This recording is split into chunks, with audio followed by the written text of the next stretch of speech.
எதுக்காக மரித்தார்? இயேசுவை அவரை அடிச்சு கொண்டாங்கன்னு நினைக்காதீங்க. இன்னைக்கு நிறைய பேர் இயேசுக்காக பரிதவிக்கிறாங்க, இயேசுக்காக வருத்தப்படுறாங்க. அவர் சொல்றாரு, நான் இதற்காகவே வந்தேன், நான் மரிப்பதற்காக வந்தேன், நான் பாவங்களை சுமந்து தீர்க்கிற தேவாட்டு குட்டியார். எல்லாருமே முழு மனக்குலத்தின் பாவங்களையும் சுமந்து அதற்கு பரிகாரம் உண்டாக்கும்படியாய், ரட்சிப்பை உண்டாக்கும்படியாய், மீட்பை உண்டாக்கும்படியாய் நான் பரலோகத்திலிருந்து பூமிக்கு வந்தேன். அல்லேலூயா. அதனாலதான் ஆண்டவர் சொல்லி இருக்கிறார், அவர் நம்முடைய பாவங்களுக்காக ஒப்பு கொடுக்கப்பட்டும். பிலாத்து சொன்னார், மேலே இருக்கிறவன் என்னை குறித்து ஒப்பு கொடாவிட்டால், மேலிடத்திலிருந்து எனக்கு அதிகாரம் வராவிட்டால் நீ என்னை கொல்ல முடியாது. ஒரு தேசாதிபதியை பார்த்து சொல்ல முடியுமா? அவங்க சொல்றான், நான் நினைச்சா உன்னை விடுவிக்கலாம், நான் நினைச்சா உன்னை கொல்லலாம். அல்லேலூயா. மரத்திலிருந்து அனுமதிக்கப்படாவிட்டால் ஒருவனை என்னை கொல்ல முடியாது. இரண்டாவது ஒரு வார்த்தை சொல்றார், என்னை முன்னெடுத்து ஒப்பு கொடுத்தவனுக்கு மிகுந்த ஆக்கினை உண்டு. அல்லேலூயா, அல்லேலூயா. கர்த்தருக்கு ஸ்தோத்திரம். நல்லா புரிந்து கொள்ளுங்க, இயேசு எதற்காக மரித்தார், எப்படி மரித்தார், ஏன் மரித்தார்? நம்முடைய பாவங்கள் நிமித்தமாக, நம்முடைய பாவங்களுக்காக அவர் தன்னை ஒப்பு கொடுத்திருக்கிறார். அல்லேலூயா. பாவ பரிகாரம், சாப பரிகாரம், நோய்களுக்கு பரிகாரம், இவை எல்லாவற்றையும் சிலுவையிலே சுமந்து தீர்த்தார். அல்லேலூயா. சிலுவையை சுமந்து சிலுவையிலே மரித்தார். நாம் மரித்த இயேசுவை அல்ல, உயிர்த்த இயேசுவை நாம் ஆராதிக்கிறோம். அல்லேலூயா. மரணத்தை நினைவு கூறுங்கள் என்று சொன்னார், ஆனால் மரித்தவராகவே நாம் நினைக்க கூடாது. அல்லேலூயா. மரணத்தை ஜெயித்தார். இதோ நான் மரணத்தையும் பாதாளத்தையும் ஜெயித்தேன். எல்லாம் புரிந்து கொள்ளுங்க. இன்னைக்கு நிறைய பேர் இயேசுவை மரித்தவராக தான் பார்க்கிறாங்க. இயேசு செத்து போயிட்டாரு, உயிரோட எழும்பல. இயேசுவை நிறைய பேர் விசுவாசிக்கிறாங்க, எல்லாருமே விசுவாசிக்கிறாங்க. உலகத்துல ஏறக்குறைய எல்லாருமே இயேசு இந்த பூமிக்கு வந்தார், வாழ்ந்தார் என்பதை விசுவாசிக்கிறாங்க. ஆனா எதுக்காக மரித்தார்னு அநேகர் ஏற்றுக்கொள்றது இல்லை. அவர் உயிர்த்தாருங்கிறத முக்கால் முழுசும் நம்புகிறது இல்லை. ஒரு சிறு கூட்டம் தான் நம்புகிறது. அவர் 3ஆம் நாள் சொன்னபடியே உயிரோடு எழுந்தார். அல்லேலூயா. விசுவாசிக்கிறவங்க கை உயர்த்தி சொல்லுங்க, அல்லேலூயா. இயேசு சொன்னபடியே உயிரோடு எழுந்தார். அதனாலதான் அவரை தேவன் என்று நாம் இன்றைக்கு ஆராதிக்கிறோம். அவர் எல்லாரையும் போல மரித்து மண்ணோட மண்ணால் போயிருந்தால் நாம் அவரை ஆராதிக்கிறதற்கு வழி இல்லை. அல்லேலூயா. அவருடைய வாழ்க்கையில் எல்லாமே ஒரு அதிசயம் தான். அவருடைய பிறப்பு ஒரு அதிசயம், வாழ்க்கை ஒரு அதிசயம், மரணம் ஒரு அதிசயம், உயிர் தெழுதல் ஒரு அதிசயம், பரலோகத்துக்கு எழுப்பி போனது ஒரு அதிசயம். அல்லேலூயா. அல்லேலூயா. சொல்றது புரியுதா? கண்ணியின் வயிற்றில பிறந்தார். அல்லேலூயா. கண்ணியின் வயிற்றில பிறந்தார். அல்லேலூயா. உலகத்துல ஒரு குழந்தை அப்படி பிறக்குமா? ஏதோ கண்டுபிடிக்கிறாங்க. என்ன கண்டுபிடிச்சாலும் சரி, இதை எடுத்து ஒட்ட வைக்கிறாங்க, சேர்த்து வைக்கிறான், டியூப்ல வைக்கிறான், டெஸ்ட் டியூப்ல வைக்கிறான். வைத்தாலும் அவன் கண்டுபிடிச்சது வைக்கல. ஒரு பெண்ணின் உறுப்புல இருந்து எடுத்து வைக்கிறான், ஒரு ஆணின் உறுப்புல இருந்து எடுத்து வைக்கிறான். எடுத்து வச்சுதான் குழந்தையை உருவாக்குறான். ஆனால் மனிதனை உருவாக்கின தேவன் தான் இந்த பூமிக்கு வருவதற்கு ஒரு அதிசய பிரதியாய் கண்ணியின் வயிற்றிலே பிறந்தார். அல்லேலூயா. அல்லேலூயா. அதே ஒரு அதிசயம் தான். அவருடைய வாழ்க்கை ஒரு அதிசயம், அவருடைய ஜீவியம் ஒரு அதிசயம், அவருடைய மரணம் ஒரு அதிசயம். பாவிகளுக்காக தன்னை ஒப்பு கொடுத்தார்.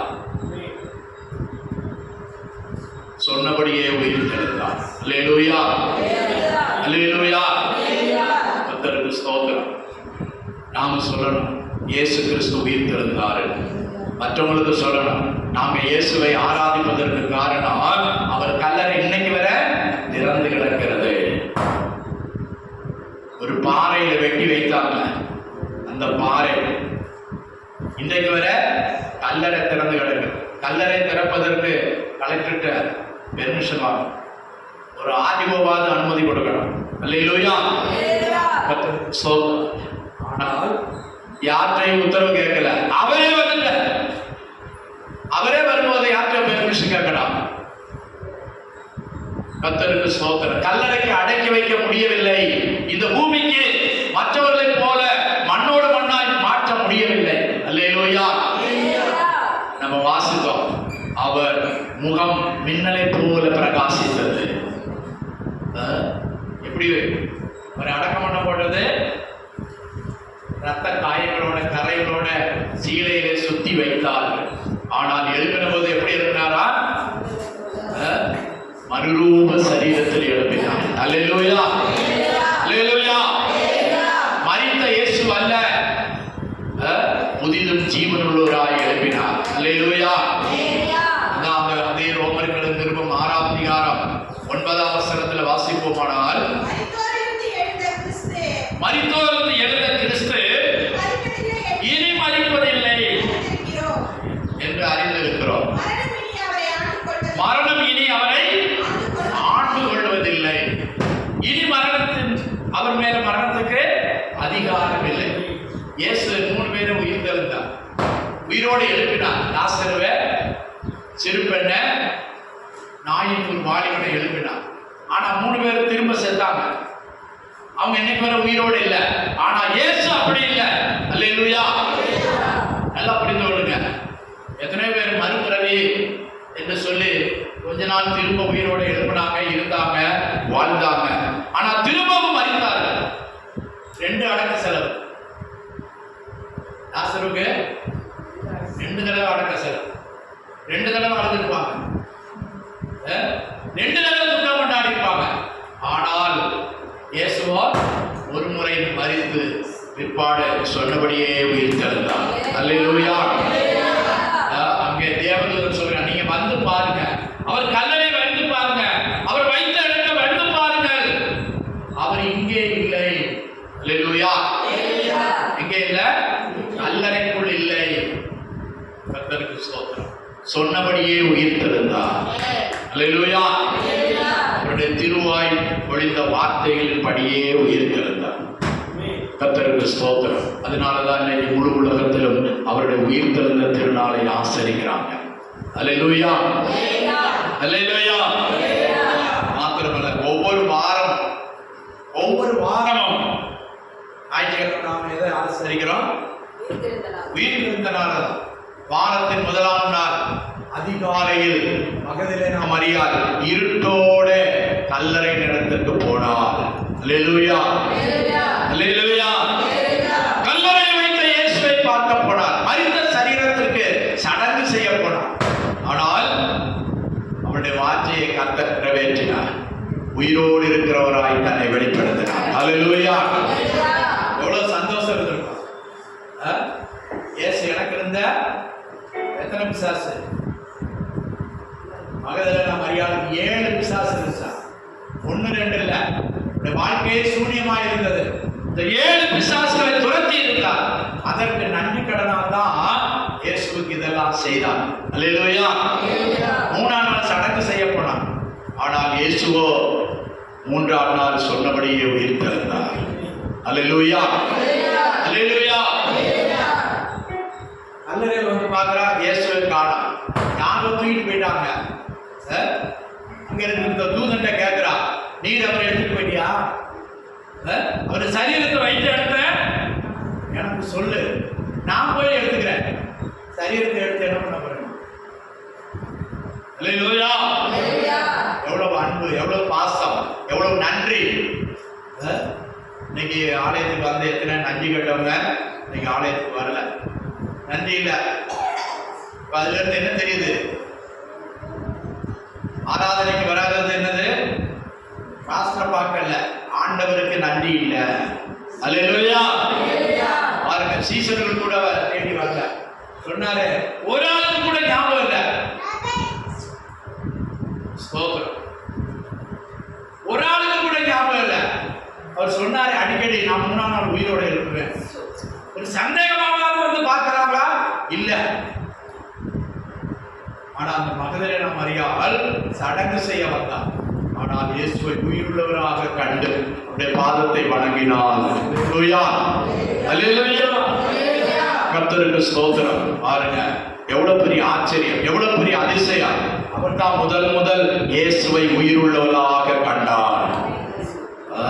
அவள் தான் முதல் உலகத்திற்கு இயேசு உயிர்த்தெழுந்தார் என்று சொன்னார். ஒரு ஆம்பளை இல்ல, ஒரு ஸ்திரீ, ஒரு சகோதரி இயேசுவை முதலாக தரிசித்தார், உயிருள்ளவராக கண்டார்.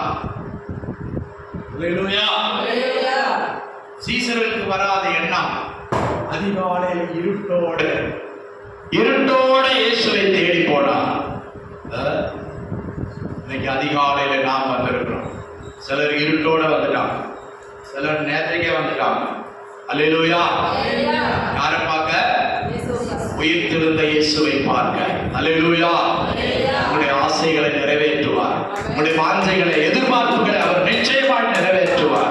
அல்லேலூயா. அவளை கண்டு ஆனந்த சந்தோஷம் அடைந்தார். ரபுனி சொல்றாரு, என்ன சொல்லாது, நான் பிதாவின் இடத்திற்கு போகணும். அல்லேலூயா. கர்த்தருக்கு ஸ்தோத்திரம். இன்னும் பிதாவின் இடத்துல நான் அனுமதி வாங்கணும். அல்லேலூயா. பாருங்க, ரெண்டு வந்துச்சான். என்னது வந்துச்சான்? பயம் வந்துச்சான், சந்தோஷம் வந்துச்சான். வாசிங்க. பயத்தோடும் திகிலோடும். மத்தேயு 28ஆம் அதிகாரம். பயத்தோடும் மகா சந்தோஷத்தோடும். ஒரு பக்கம் பயம், ஒரு பக்கம் சந்தோஷம். இருக்கிற இடம் எது? கல்லறை. யாராவது சுடுகாட்டுக்கு காலையில போவாங்களா? அம்மானாலும் அம்மா செத்தாலும் அப்பா செத்தாலும் இருட்டோட போவீங்களா? ஆண் யாரும் இல்லை, ஆம்பளையார் யாரும் இல்லை, பொம்பளையார் மாத்திரம் போறாங்க. சாகுறவரை அப்பா அம்மா அப்பா செத்த பிற்பாடு என்ன செய்யறாங்க? செத்ததுக்கு அப்புறம் பக்கத்து வீட்டுக்காரன் பேய்க்கிறான். அது சொப்பனத்தில் வந்துச்சு, பேயா வந்துச்சு, அதான் வந்துச்சு, இதா வந்துச்சு. சொந்தக்காரங்க போட்டா வச்சு லைட்டு போட்டு, சீரியல் லைட்டு போட்டு பக்குன்னு மின்னுது. சிலர் காசு வைக்கிறாங்க, சோறு வைக்கிறாங்க. ஆனால் அது சாப்பிடுமா? 100 ரூபா நோட் வச்சிருக்கியாப்பா, பரவாயில்ல, கல்லறையில் ஏதாவது பீடி கிடி வாங்கிக்கிறேன், எடுத்துக்குமா? போட்டா அவங்களுக்கு ரூபாய் வச்சு வச்சுருவாங்க. அவருக்கு இட்லி தான் ரொம்ப பிடிக்கும், அவருக்கு பிரிஞ்சு தான் ரொம்ப பிடிக்கும். கல்லறையில் கொண்டு வைக்கிறான். யாருக்கு சாப்பிட்றா? நாய், நரி, காக்கா. காக்கான்னா சரி போடும். இன்னொரு நீங்க யாரும் அப்படி செய்யக்கூடாது. பைபிளில் சொல்லப்படாத பழக்கங்கள்லாம் எழுதி செய்யக்கூடாது. அல்லேலூயா. ஒரு காலத்தில் அப்படி செஞ்சிருக்கலாம். கிறிஸ்தவங்களும் செய்யறாங்க, கிறிஸ்தவங்களும் நம்பிக்கையற்றவங்க செய்யறாங்க. நாம அப்படி செய்யக்கூடாது. செத்த உடனே அவங்க ஆவி, நீதிமானுடைய ஆவி எங்க போகுது? இழப்பா இருக்கிற இடத்துக்கு போகுது. அல்லேலூயா, அல்லேலூயா. நாங்க நேற்று ராத்திரி பார்த்தோம், இயேசுவின் ஆவி எங்க போச்சு? பாதாளத்திலே போய் காவலில் உள்ளவர்களுக்கு போய் பிரசங்கம் பண்ணினார். அல்லேலூயா. இயேசு பாதாளத்துக்கு இறங்கி போய் அங்க போய் சிலருக்கு பிரசங்கம் பண்ணார். அல்லேலூயா. செத்த உடனே பேயா போகல, ஆவியா போகல. அவருடைய ஆத்மா கட்டுண்டவர்களுக்கு போய் பிரசங்கம் பண்ணியது. அங்கேயும் போய் தன்னுடைய ஊழியத்தை செய்கிறார் பாருங்க. அல்லேலூயா. கர்த்தருக்கு ஸ்தோத்திரம். ஆனா சில பிசாசுகள் செத்தவங்க பேரை சொல்லிட்டு வரும். நான் தான் அவா, நான் தான் அவன் அப்படின்னு வரும். அது அவங்க கிடையாது. அவங்க பேரை சொல்லி ஏமாற்றுகிற வஞ்சிக்கிற ஆவிகள். அல்லேலூயா, கர்த்தருக்கு ஸ்தோத்திரம். சரி, அது போகட்டும். அப்போ நம்முடைய பாவங்களுக்காக மரித்து நாம் நீதிமான்கள் ஆக்கப்படுவதற்காக அவர் எழுந்திருக்கிறார். அல்லேலூயா. அவங்க எப்படி போனாங்களா? திகிலோடும் சந்தோஷத்தோடும். ஒரு பக்கம் சந்தோஷமா, ஒரு பக்கம் பயம். கல்லறையில இருந்து போறாங்க, தனிமையா போறாங்க. அல்லேலூயா, கர்த்தருக்கு ஸ்தோத்திரம். அதிகாலையில் இருட்டோட மகதலேனா மரியாளுக்கு, தன்னை காண வந்த மரியாளுக்கு கர்த்தர் தரிசனமானார். அல்லேலூயா, அல்லேலூயா. நீ துக்கத்தோட வந்த, நீ துக்கத்தோட போக வேண்டாம், நீ சந்தோஷத்தோட போ. உயிர்த்தெழுந்த இயேசுவை கண்டவளாய் அவள் திரும்பி போனார். சீசர்களுக்கு போய் முதல்ல அறிவித்தார். உலகத்துக்கு முதல் இயேசு உயிர்த்தெழுந்தார் என்று அறிவித்தவள் ஒரு ஸ்திரீயே. அல்லேலூயா. நீங்க எத்தனை பேருக்கு சொல்றீங்க? நீங்க எத்தனை பேருக்கு சொல்றீங்க இயேசு உயிர்த்தெழுந்தார்? நாங்கள் ஆராதிக்கிற தேவன் அவர் மண்மறைந்த தேவன் அல்ல, மூன்றாம் நாள் மரித்தவர் அல்ல, மூன்றாம் நாள் சொன்னபடியே உயிர்த்தெழுந்தார். அல்லேலூயா. அதனாலதான் நாங்கள் அவரை தேவன் என்று ஆராதிக்கிறோம். அவர் மூன்றாம் நாள் உயிர்த்தெழுந்த 40 நாள் இந்த பூமியில நான் தான் மரித்த இயேசு என்று எல்லாருக்கும் வெளிப்படுத்தினார். சந்தேகித்த தோமாவுக்கு கூட தன்னுடைய கைகளை காட்டினார். பாரு, ஆணி அடிச்ச கையை பாரு, என் விழாம பாரு, இங்கதான் குத்துனாங்க. அல்லேலூயா. அவர் போல சொன்னா, நான் தொட்டு பார்த்தாதான் நம்புவேன். அப்படி ஆணி அடிச்ச நீங்க சொன்னா நம்ப மாட்டேன். அல்லேலூயா. தொட்டாத்தான் நம்புவேன். அவனுக்கும் ஆண்டவர் காட்சி கொடுத்தார். அல்லேலூயா. சந்தேகப்பட்ட தோமாவுக்கும் காட்சி கொடுத்தார். பார், நீ என்னை கண்டு விசுவாசிக்கிறாய், காணாமல் விசுவாசிக்கிறவர்களோ பாக்கியவான்கள். அல்லேலூயா. அந்த பாக்கிய பதவி நீங்கள் நானும் அடைபடி கர்த்தர் நமக்கு உதவி செய்திருக்கிறார். அல்லேலூயா. இயேசுவை நம்ம முகமுகமா பார்க்கல, ஆனால் மனக்கண்களை தரிசிக்கிறோம். அல்லேலூயா. இயேசு எனக்காக வந்தார், வாழ்ந்தார், பாடுபட்டு மரித்தார், மரித்தவர் மூன்றாம் நாள் உயிரோடு எழுப்பினார். அல்லேலூயா. நாம் விசுவாசிக்கிறோம். ஆண்டவர் என்ன சொன்னார் தோமாவிடம்? என்னை விசுவாசிக்கிறவர்களை காட்டிலும் காணாமல் விசுவாசிக்கிறவர்கள் பாக்கியவான்கள். அந்த பாக்கிய பதவிக்கு கர்த்தர் என்னை உங்களை தேர்ந்தெடுத்திருக்கிறார். அல்லேலூயா. அல்லேலூயா. காணாமல் விசுவாசிக்கிறோம். அதே இயேசு நம்மை சேர்த்துக் கொள்ள திரும்ப வரப்போகிறார். அல்லேலூயா. அல்லேலூயா. சொன்னபடியே வருவார். அந்த நம்பிக்கையில நாம் விசுவாசித்து வாழ்ந்து கொண்டிருக்கிறோம். எத்தனை பேருக்கு அந்த நம்பிக்கை இருக்குது? இயேசு சொன்னபடியே வருவார், சொன்னபடியே வருவார். அவர் எப்படி உயிர்த்தெழுந்தார்? அதே ரோமர்கள் நிறுவத்துல அங்க சொல்லப்பட்டிருக்கிறது. 6ஆம் அதிகாரம் 3ஆம் வசனம் வாசிங்க, 4ஆம் வசனம் வாசிங்க.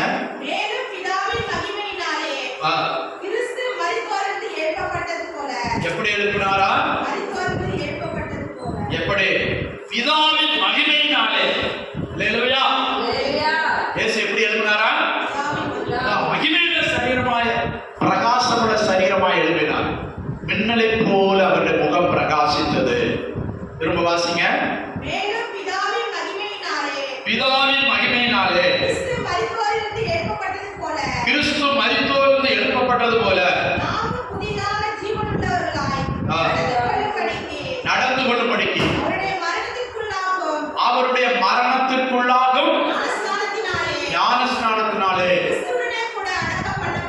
கிறிஸ்துவுடனே கூட அடக்கம் பண்ணப்பட்டோம். அல்லேலூயா. கிறிஸ்துவுடனே கூட என்ன செய்யப்பட்டிருக்கிறோம்? தண்ணீரில் அடக்கம் பண்ணப்பட்டிருக்கிறோம். இப்போ பிழைத்திருக்கிறது அவருக்காக பிழைத்திருக்கிறோம். அல்லேலூயா. கிறிஸ்துவுடனே கூட மரித்தால் கிறிஸ்துவுடனே கூட பிழைத்தும் இருப்போம். கீழே வாசிங்க.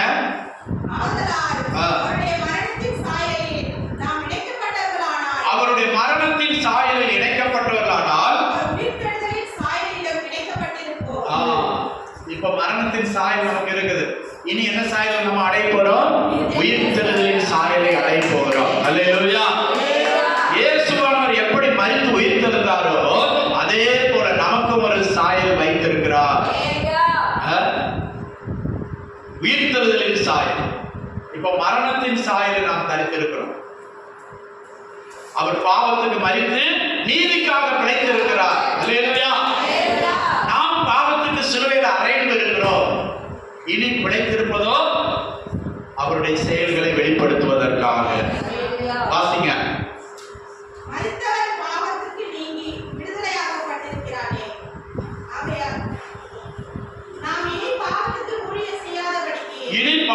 ஊழியம் செய்யாதபடிக்கு பாவ சரீரம் ஒழிந்து போகும் பொருட்டாக நம்முடைய பழைய மனுஷன் அவருடனே கூட சிலுவையில் அறையப்பட்டது என்று அறிந்திருக்கிறோம். அல்லேலூயா. அல்லேலூயா. நீங்க எத்தனை பேர் பாவத்துக்கு மரித்திருக்கிறீங்க? நான் பாவத்துக்கு என்னுடைய சரீரத்தை மரணத்துக்கு ஒப்பு கொடுத்திருக்கிறேன். அல்லேலூயா. அதான் மரித்தவன் பாவத்துக்கு நீங்கி விடுதலையாக்கப்பட்டிருக்கிறார்.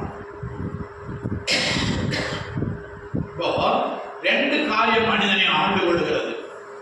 ரெண்டு காரியம் மனிதனை அடிமைப்படுத்துகிறது. ஒன்று பாவம். நம்முடைய பழைய மனுஷன் பாவத்துக்கு அடிமையாயிருந்தான். நம்முடைய அவயவங்கள் பாவத்துக்கு அடிமையாயிருக்கு. அதனால பாவம் செய்ய ஓடினது, தூண்டினது. புரியலையா? அதோடைய 16ஆம் வசனம் வாசிங்க. ரோமர் 6:14. மரணத்துக்கு ஏதுவான பாவத்துக்கானாலும் ரெண்டு காரியம். ஒண்ணு மரணத்துக்கு ஏதுவான பாவத்துக்கானாலும்.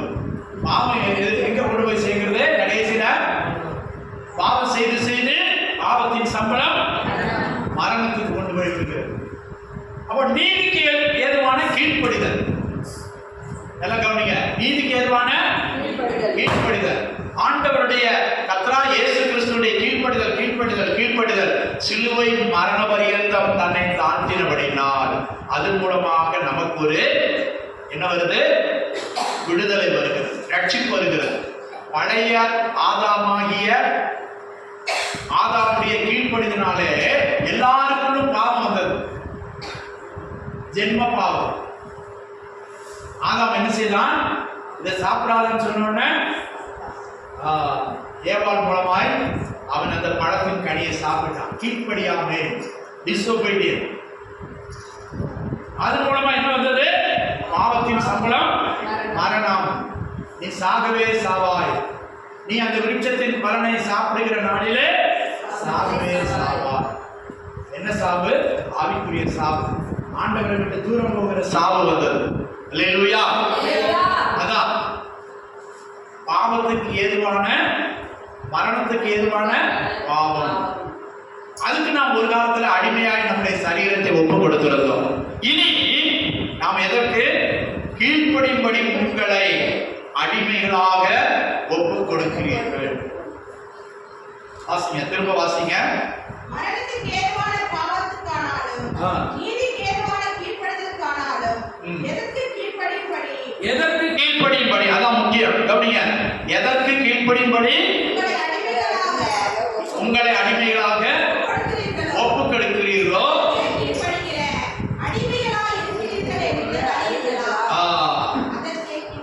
அதற்கே கீழ்ப்படியும். அப்ப நீங்க பாவத்துக்கு உங்களுடைய சரீரத்தை விற்று போட்டால், ஒப்பு கொடுத்தால், அடிமைகளாக ஒப்பு கொடுத்தால், அந்த பாவம் உங்களை ஆண்டு கொள்ளும். அந்த பாவம் உங்களை அடிமைப்படுத்தும். சாராய கடை பக்கத்துல போகும்போதே என்ன செய்யும்? ஒரு கட்டிங்காக காசு கம்மியாக தான் இருக்கு. ஒரு விடுதில்லை. ஏன்? அவன் அடிமை. சில பிள்ளைகளுக்கு பல்லெல்லாம் சொத்தையா போகுது. சாக்லேட் சாப்பிடாததுனாலும் சாக்லேட் பார்க்கும்போது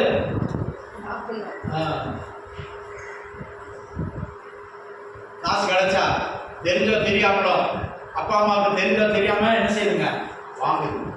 அப்போ இது என்ன? ஜென்ம சுபாவம். ஜென்மமாய் வந்திருக்கிறது. அது எங்க இருந்து வந்துச்சு? நம்ம பாட்டி தாத்தா. எந்த பாட்டி தாத்தா? ஆதாம் ஏவாள்ல இருந்து வந்திருக்கு. அல்லேலூயா. அதுதான் அவன் குடிக்காம இருக்க முடியும். வீடு குடிக்காம இருக்க முடியும். சில என்ன செய்யறான், சில நேரம் தட்டுப்பாடு வந்தா வியாபாரியால் சுத்தி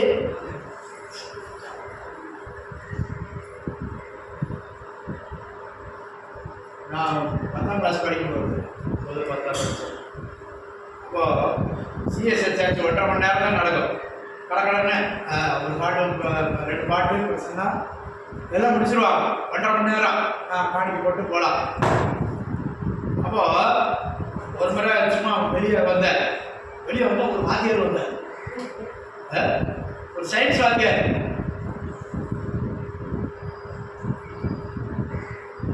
அவரு வந்தாரு. சரி ஏதோ பாத்ரூம் வந்திருப்பாருன்னு நினைச்சா காமௌண்ட் வெளியே போய் காமௌண்ட்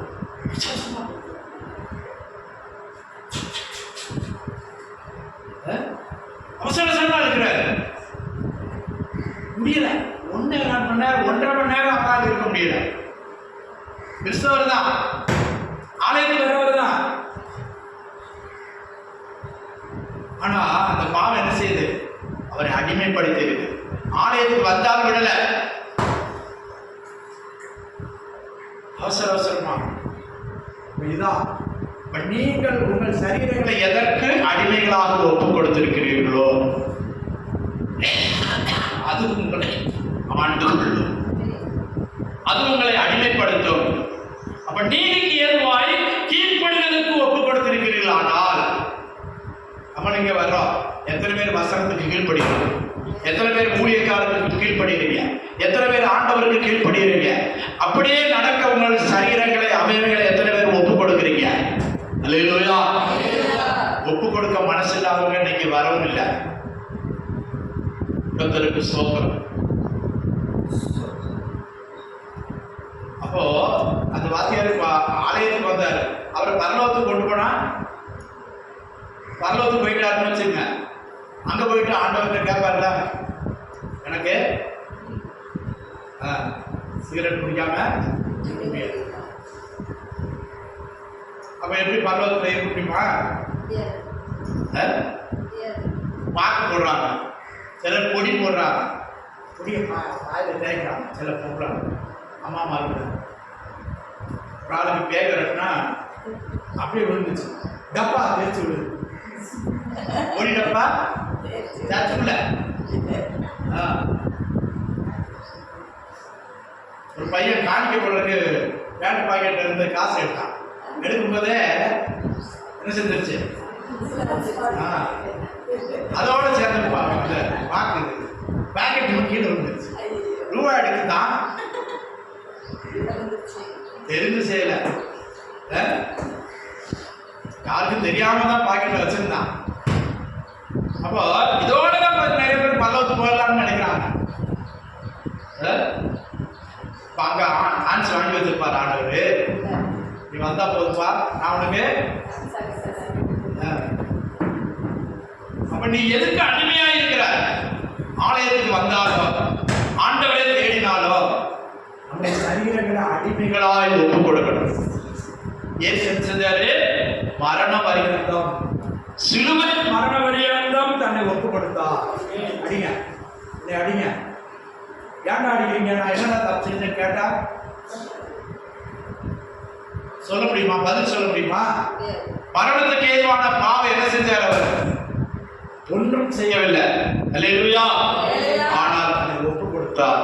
நியாயமாய் தீர்ப்பு செய்கிறவனுக்கு தன்னை ஒப்புக் கொடுத்தார். அல்லேலூயா. அதான் பேதுரு அப்போஸ்தலன் சொல்லுகிறார், தன்னை நியாயமாய் தீர்ப்பு செய்கிறவனுக்கு தன்னை ஒப்புக் கொடுத்தார். வாசிங்க 1 பேதுரு 2ஆம் அதிகாரம் 21ஆம் வசனத்திலிருந்து வாசிங்க. 1 பேதுரு 2:21 முதல். சீக்கிரம். இதற்காக நீங்கள் அழைக்கப்பட்டிருக்கிறீர்கள். ஏனெனில் கிறிஸ்து உங்களுக்காக பாடுபட்டு நீங்கள் தம்முடைய அடிச்சுவடுகளை தொடர்ந்து வரும்படி, அவருடைய அடிச்சுவடுகளை தொடர்ந்து வரும்படி உங்களுக்கு மாதிரியை பின்வைத்து போனார். உங்களுக்கு மாதிரியை பின்வைத்து போனார்.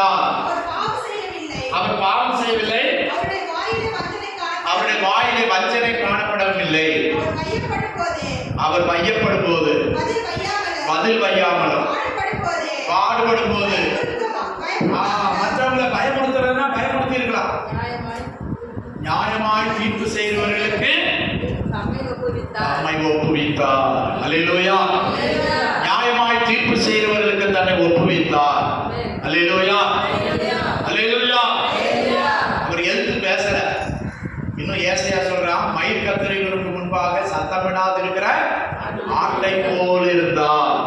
வாய் திறவாத சத்தமிடாத ஆட்டை போல் இருந்தார். அதனால அவங்களை அடிக்கிறவங்களுக்கு கொன்றவர்களுக்கு ஈஸியாயிடுச்சு. அவர் தன்னை ஒப்பு கொடுத்துட்டார், விட்டு கொடுத்துட்டார், ஒண்ணுமே பேசல. அல்லேலூயா. அதான் கீழ்ப்படிந்தார், தன்னை ஒப்பு கொடுத்தார். ஆனா முந்தின ஆதாம் என்ன செய்யல? கீழ்ப்படியல, சீக்கிரமாய் தவறி போனான். இவரோ தன்னை அன்பின பிதாவுக்கு முற்றிலுமாய் கீழ்ப்படிந்தார். அல்லேலூயா. அல்லேலூயா. திரும்ப அந்த ரோமர்கள் 6:16 வாசிங்க. எல்லாரும் வாசிங்க. 6:16 எல்லாரும் எடுத்து வாசிங்க. ரோமர் 6:16. மரணத்துக்கு ஏதுவான பாவத்துக்கானாலும் நீதிக்கு ஏதுவான கீழ்ப்படிதலுக்கானாலும் எதற்கு கீழ்ப்படிப்படி உங்களை அடிமைகளாக ஒப்புக் கொடுக்கிறீர்களோ அதற்கே கீழ்ப்படுகிற அடிமைகளாக இருக்கிறீர்கள் என்று அறியீர்களா? அல்லேலூயா. அப்ப நீ பாவத்துக்கு கீழ்ப்படுகிறையா, நீதிக்கு கீழ்ப்படுகிறாயா? அல்லேலூயா. எதற்கு நம்மை அடிமையாக ஒப்புக் கொடுத்திருக்கிறோம்? நீதியின் அவயவங்களாய் நான் இனிமே ஆண்டவருடைய நீதியை மாத்திரம் செய்வேன், நீதியை மாத்திரம் பேசுவேன், நீதியாய் நடப்பேன். இதற்கு நம்மை அடிமையாய் ஒப்புக் கொடுத்திருக்கிறோமா? அல்லேலூயா. எதற்கு நம்மை ஒப்புக் கொடுக்கிறோமோ அதற்கு நாம் அடிமைகள். அல்லேலூயா. கிறிஸ்துவின் சித்தத்துக்கு ஒப்புக் கொடுக்கிறவர்கள் கிறிஸ்துவுக்கு அடிமைகளாக இருக்கிறார்கள். அவர்கள் ஒரு நாளில் உயர்த்தப்படுவார்கள். அவர் மரண பரியந்தம் தன்னை தாழ்த்தின போது வானோர் பூதலத்தோர் பூமியின் கீழானோர் எல்லாருடைய முழங்கால் முடங்கும்படி பிதாவாகிய தேவன் அவருக்கு ஒரு பெரிய நாமத்தை கொடுத்தார். அல்லேலூயா. அல்லேலூயா. பெரிய நாமத்தை கொடுத்தார். எல்லாரும் கர்த்தர் என்று அவரை ஆராதிக்கும்படியாக பெரிய நாமத்தை கொடுத்தார். அல்லேலூயா.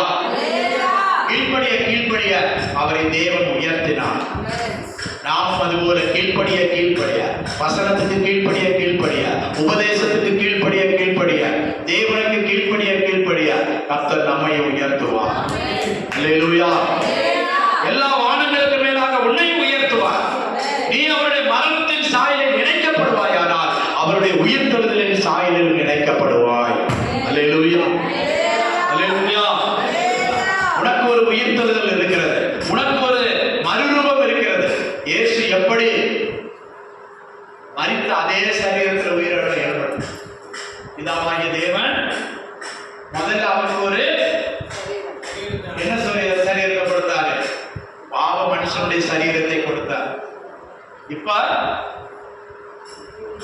நாம் பெரியவர்கள் எல்லாம் முன்னால பார்த்தோம்ல, எபிரேயர் 10:5-6 வசனத்துல, இதோ நீர் எனக்கு ஒரு சரீரத்தை ஆயத்தம் பண்ணினீர். இப்ப அந்த சரீரத்துல தேவ சித்தம் செய்தாச்சு. இப்ப மகிமையின் சரீரத்தை கர்த்தர் கொடுக்கிறார். அல்லேலூயா. அல்லேலூயா. நீ அந்த சரீரத்துல வெற்றி அடைந்தபடினாலே உனக்கு வேற ஒரு சரீரம். அல்லேலூயா.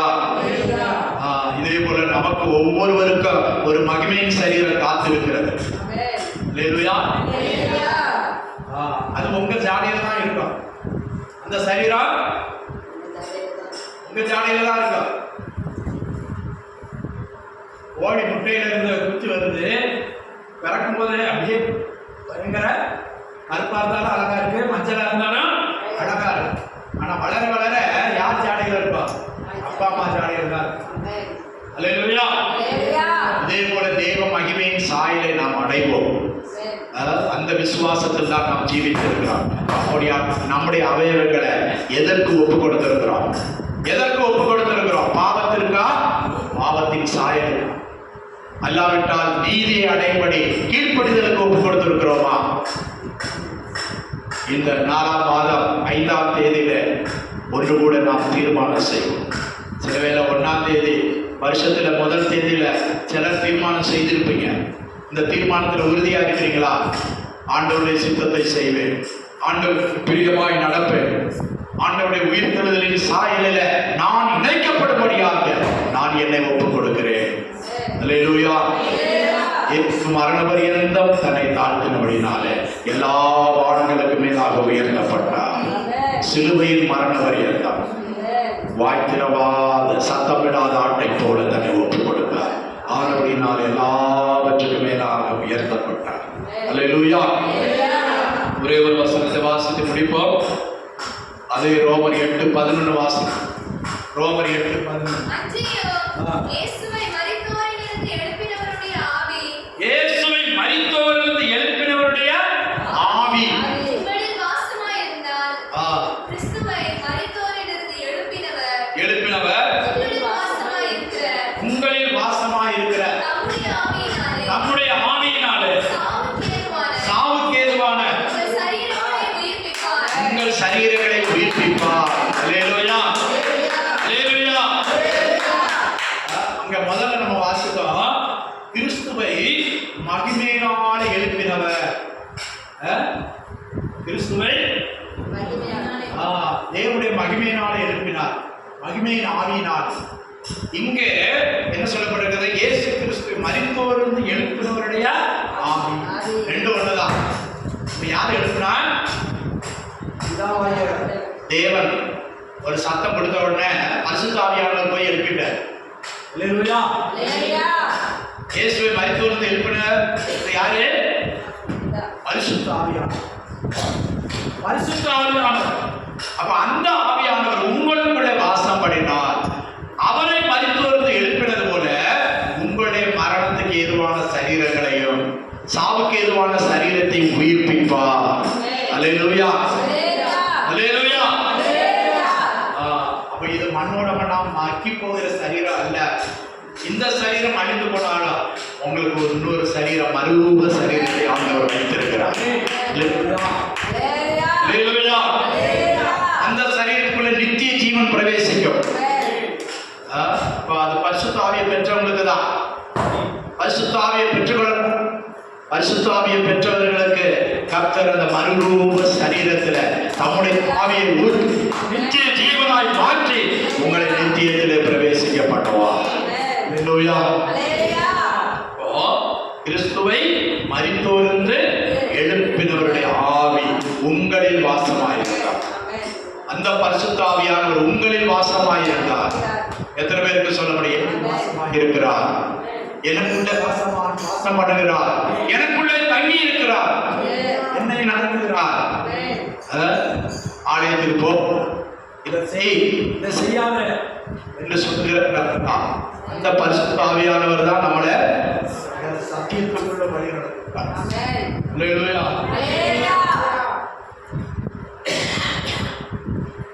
அந்த ஆவியானவருக்கு நாம் கீழ்ப்படிவோம். அவர் நம்மை நடத்துகிறார்.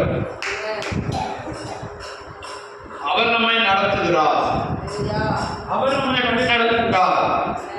அல்லேலூயா. அல்லேலூயா. அவர் நம்மை நடத்துகிறார். முடிவு வரையும் தான் நடத்துகிறார்.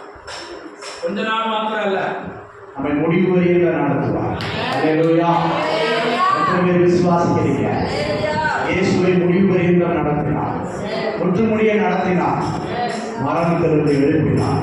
இதே போல இந்த மரணத்துக்கு எதுவான சரீரத்தை நீ சுமந்து கொண்டு நடந்தாலும் கர்த்தர் உன்னை உயிர்ப்பிக்க வல்லவராக இருக்கிறார். பலவீனங்கள் மத்தியில, சோர்வுகள் மத்தியில, அதேங்கள் மத்தியில, போராட்டங்கள் மத்தியில கர்த்தர் உன்னை உயிர்ப்பிப்பார். அவர் உயிர்ப்பிக்கிற ஆவியானவர். அந்த ஆவியானவரை நீ பெற்றுக்கொள். ஆண்டவரே, அந்த ஆவியானவர் எனக்குள்ளே தங்கி இருப்பாராக, எனக்குள்ளே வாசம் செய்வாராக, எனக்குள்ளே நித்திய காலமாய் தங்கி இருப்பாராக. அந்த நாள் பரியந்தம் என்னை நடத்தும் ஆண்டவரே. அந்த நாள் பரியந்தம் என்னை நடத்தும் ஆண்டவரே. எல்லாரும் எழுதி நிற்போம். ஆண்டவருக்கு நம்ம உயிர்த்தெழுந்த தேவன். உயிர்ப்பிக்கிற ஆவியானவர் உன்னை உயிர்ப்பிப்பார். உன் சரீரம் பலவீனமாக இருக்கலாம். உன் சரீரம் இன்னைக்கோ நாளைக்கோ என்று இருக்கிறது. நான் மரணத்தை சுமந்து திரிகிறேன் என்று நினைக்கலாம். ஆனால் கர்த்தர் உன்னை உயிர்ப்பிப்பார். கர்த்தர் உன்னை உயிர்ப்பிப்பார். நிச்சயமாக உன்னை மறுரூபப்படுத்துவார். அவருடைய ஆவியை பெற்றுக்கொள். அவருடைய ஆவியானவருக்கு நீ கீழ்ப்படி. அவருடைய ஆவியானவரின் நடத்துதலுக்கு உன்னை ஒப்புக்கொடு. முற்றிலுமாய் கீழ்ப்படி. 100% கீழ்ப்படி. கர்த்தர் உன்னை வழி நடத்துவார். கர்த்தர் உன்னை நடத்துவார். அவருடைய ஆவியானவர் உன்னை சகல சத்தியத்திற்குள் வழி நடத்துவார். ஹalleluya, ஹalleluya, ஹalleluya.